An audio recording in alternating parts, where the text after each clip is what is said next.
দেখতে দেখতে বছর ঘুরে আবারও কোরবানির ঈদ চলে আসছে।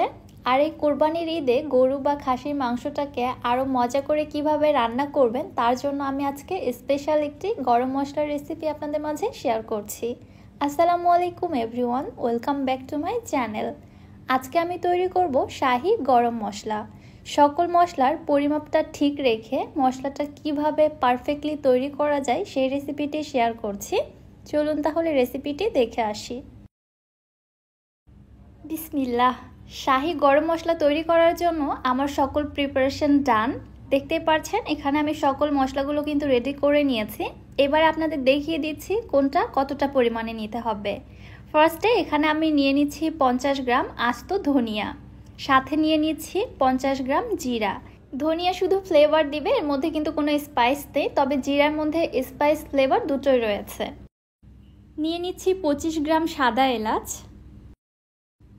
এবং 15 গ্রাম কালো এলাচ। সাদা এলাচের থেকে কালো এলাচটা একটু পরিমাণে কম ব্যবহার করতে হয়। 10 গ্রাম নিচ্ছি সাদা গোলমরিচ, কালো গোলমরিচ নিচ্ছি 20 গ্রাম। সাদা গোলমরিচের তুলনায় কালো গোলমরিচটা পরিমাপে কিন্তু ডাবল ব্যবহার করতে হবে। 10 গ্রাম নিচ্ছি কাবাব চিনি। এটা আমাদের অনেকেরই কিন্তু চিনতে প্রবলেম হয়। এটা অনেকটা দেখতে গোলমরিচের মতো, তবে একটু ডিফারেন্ট রয়েছে। দেখুন এখানে কিন্তু একটি ডাটার মতো রয়েছে। সো আশা করছি কাবাব চিনি আর গোলমরিচটা চিনতে আপনাদের আর কোনো প্রবলেম হবে না। এখানে কিন্তু কাবাব চিনিটাও ব্যবহার করতে হবে। এবারে নিচ্ছি 10 গ্রাম লবঙ্গ। এখানে একটু বলে দেই, লবঙ্গ এমন একটা মশলা যেটা পরিমাপে বেশি হয়ে গেলে কিন্তু মশলার টেস্ট সাথে খাবারের টেস্ট পুরাই নষ্ট হয়ে যায়। সো লবঙ্গটা একদম বুঝে ব্যবহার করতে হবে, খুবই সামান্য পরিমাণে। এবারে নিচ্ছি 10 গ্রাম শাহি জিরা। শাহি জিরা হাতের কাছে না থাকলে এটা আপনারা বাদ দিতে পারবেন। শাহি জিরা একটা স্পাইসও দিবে, আবার ফ্লেভারও দেয়, খুবই ভালো একটা মশলা। এবারে নিচ্ছি 2টি জয়ফল। জয়ফল কিন্তু খুবই স্ট্রং ফ্লেভার দেয়, সাথে এটা খাবারের টেস্টও বাড়ায়। এটা বেশি পরিমাণে ব্যবহার করা যাবে না। দেখতে পাচ্ছেন আমি এখানে মিডিয়াম সাইজের 2টি জয়ফল নিয়েছি এবং উপরের খোসাটা কিন্তু ফেলে দিয়েছি। এবারে নিচ্ছি 6টি স্টার অ্যানিস বা তারা মশলা। স্টার অ্যানিসও খুবই স্ট্রং ফ্লেভার দেয় মশলার মধ্যে, সেই সাথে খাবারের টেস্টও বাড়ায়। স্টার অ্যানিসও বেশি পরিমাণে ব্যবহার করা যাবে না। এখানে আমি যে মেজারমেন্টগুলো নিয়েছি তার সাথে 6টি স্টার অ্যানিসই কিন্তু এনাফ। এবারে নিচ্ছি 10 গ্রাম জয়ত্রী। জয়ত্রীও কিন্তু খুবই স্ট্রং ফ্লেভার দেয় এবং এটা খাবারের মধ্যে টেস্টও বাড়ায়। সো এটাও কিন্তু আমি 10 গ্রামই নিয়েছি, এর থেকে বেশি নিব না। এবারে নিচ্ছি 15 গ্রাম তেজপাতা। আচ্ছা, তেজপাতাটা কিন্তু আপনারা এর থেকে বেশি পরিমাণেও ব্যবহার করতে পারেন, 40 থেকে 50 গ্রাম পর্যন্ত ব্যবহার করতে পারবেন। আমরা খাবার রান্না করার সময় কিন্তু এক্সট্রা করে তেজপাতা ব্যবহার করে থাকি, যার কারণে আমি এখানে বেশি ব্যবহার করলাম না। এছাড়াও তেজপাতা শুধু ফ্লেভার দেয়, এতে কিন্তু কোনো স্পাইস নেই বা খাবারের স্বাদও বাড়ায় না। এবারে নিচ্ছি 25 গ্রাম দারুচিনি। যারা মশলাটা অনেক বেশি স্পাইসি করতে চাচ্ছেন তারা দারুচিনির পরিমাপটা বাড়িয়ে দিতে পারেন, তবে আমি এখানে 25 গ্রামই ব্যবহার করছি।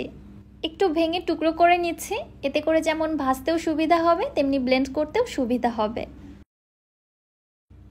সবশেষে নিয়ে নিচ্ছি এখানে 20 গ্রামের মতো শুকনা মরিচ। শুকনা মরিচটা অপশনাল, আপনারা চাইলে দিতে পারেন, আবার চাইলে স্কিপ করতে পারবেন। শুকনা মরিচটা জাস্ট স্পাইস বাড়াবে আর কোনো কিছুই না। এবার আমি সব কিছু একটু ভালোভাবে মিশিয়ে নিচ্ছি। এবারে মশলাগুলো গুঁড়ো করার জন্য আপনারা চাইলে এগুলো রোদেও শুকিয়ে নিতে পারেন, আবার চাইলে চুলার হালকা হিটে ভেজেও নিতে পারেন। আমি ভেজে নিয়ে আপনাদের মশলাটা তৈরি করে দেখাচ্ছি।